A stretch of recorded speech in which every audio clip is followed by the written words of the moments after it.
የምንነዳው መኪና፣ የምንኖርበት ቤት፣ የምንለብሰው ልብስ በጠቅላላ በመጨረሻዎቹ የህይወታችን ደቂቃ ላይ ትርጉም አልባ ናቸው።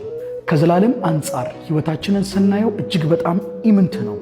እቺ ኢምንት ለሆነችው ህይወት፣ እቺ ጠዋት ታይታ ማታ ለምትጠፋው ህይወት አለባበሳችን፣ አመጋገባችን እና የምንኖረው ኑሮ ስኬታችንን ዲፋይን ያደርገዋል ብዬ አላምንም።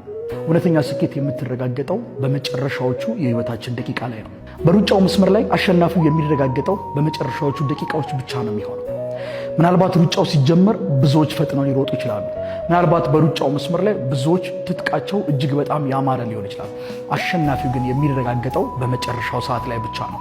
እውነተኛ ስኬትም የምትረጋገጠው በመጨረሻዎቹ የህይወታችን ደቂቃዎች ላይ ብቻ ነው።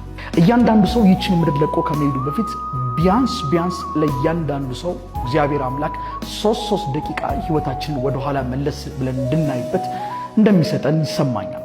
በእነዚህ በ3 ደቂቃዎች ውስጥ ታዲያ ትናንትናችንን ስንመለከተው የነዳነው መኪና፣ የገዛነው ቤት፣ የለበስነው ልብስና የበላናቸው ምግቦች በጠቅላላ ትርጉም አልባ መሆናቸውን እንረዳለን።